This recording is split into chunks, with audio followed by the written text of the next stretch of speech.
This is your introduction to the topics of intercultural competence and intercultural communication. My name is Junia Witzenleiter, and I promise you that while dealing with intercultural issues, you will have at least one, if not several, aha moments. Let's start with what intercultural competence and intercultural communication are not.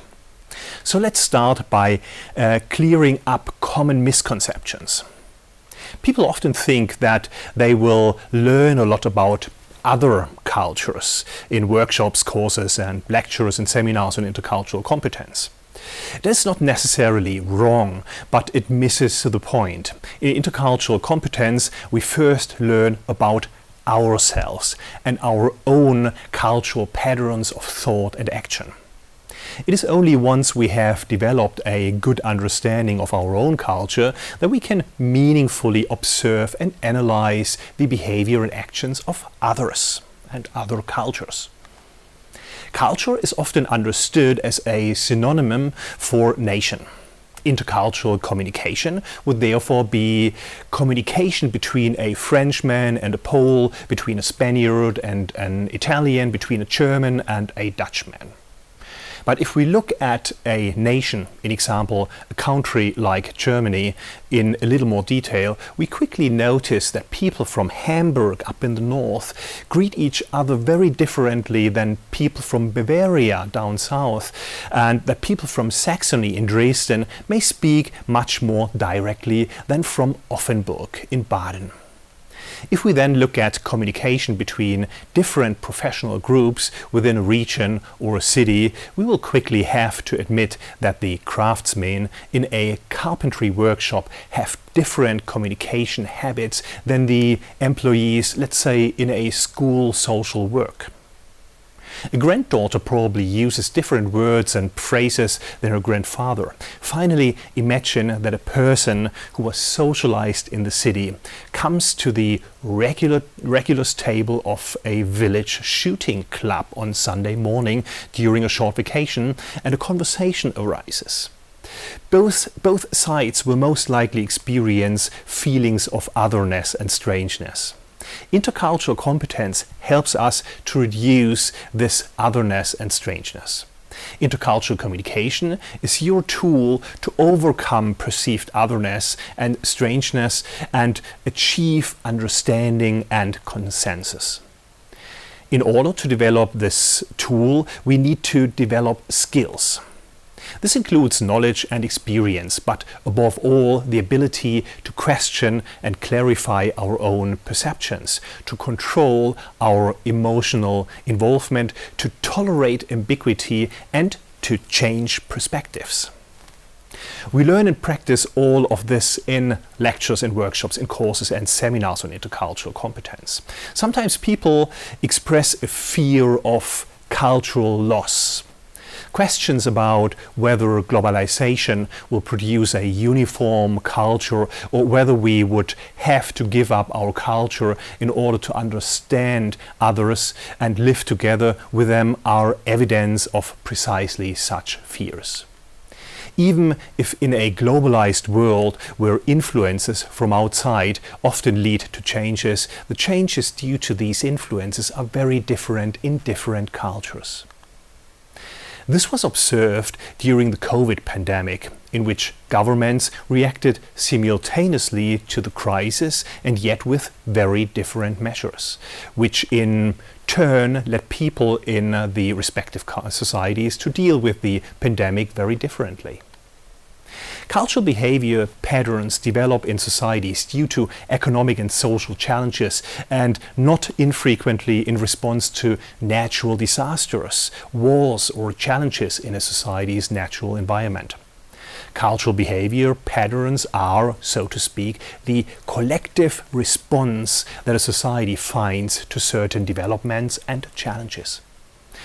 So, do we risk losing our culture if we deal with other cultures? Not likely.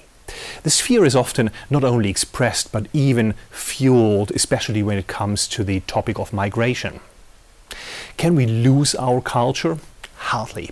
Culture is what we live, how we live, how we celebrate festivals together, how we deal with birth and death, how we live with each other, how we show gratitude or helpfulness, and much more.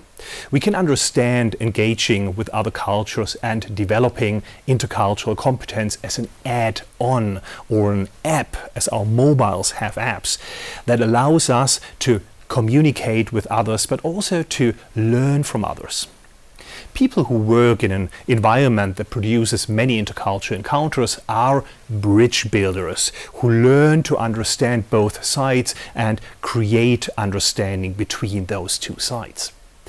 Differences within national cultures, for example within German society, are often greater than the difference between the average trend values of national cultures.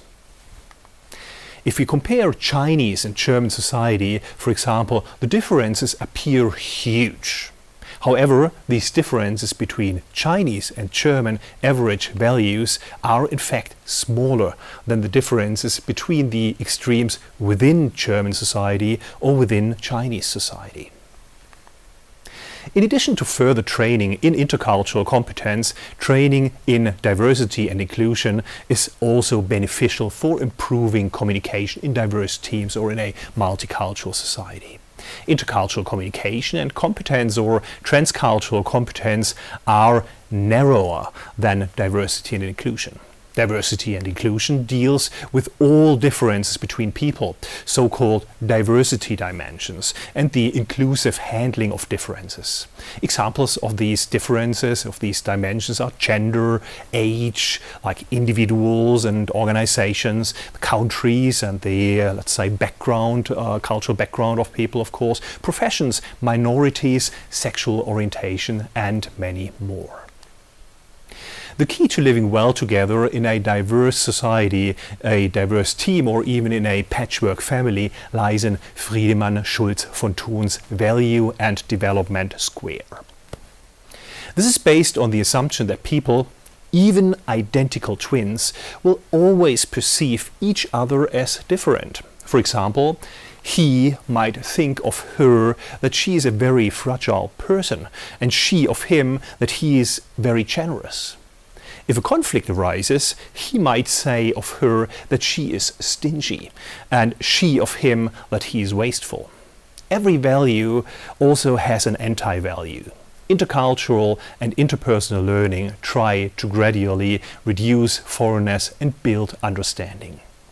In lectures, in workshops, in courses and seminars on intercultural competence, we first consider cultures as equal to one another. It is crucial not to judge the behavior and actions of other cultures. In example, we need to avoid devaluing or romanticizing them in order to be able to understand these behavior and action patterns as best as possible. With this understanding, we achieve the greatest possible chance of intercultural understanding. We are talking about cultural relativism here. However, if we understand cultural phenomena in a relativistic and therefore value-free way, we would have to see child labor or child marriages, blood feuds or honor killings as well as genital mutilation as justified in culturally relativist terms. That is not the goal of intercultural competence. I would like to invite you to see cultural relativism as an approach that makes it possible to understand cultural phenomena. Only when I have spoken to an Afghan family in the countryside about marrying off their 12-year-old daughter will I be able to understand their intention to marry off their daughter to a wealthier family where her survival and provision are assured. Of course, there are universal values such as human rights which give the 12-year-old Afghan girl the right to free personal development. Of course, genital mutilation can never be reconciled with physical integrity guaranteed by the Universal Declaration of Human Rights. Let me summarize. In training courses in intercultural competence, we first learn about own culture, our own culture. is not about specific national cultures, but about developing a much more diverse understanding of culture. In addition to knowledge, building competence also requires affective exercises and experiences. We have to emotionally deal with the topic to build competence. Culture cannot be lost, but intercultural competence can help us better understand behavior in other cultures. We often perceive the differences between cultures as being greater than they actually are.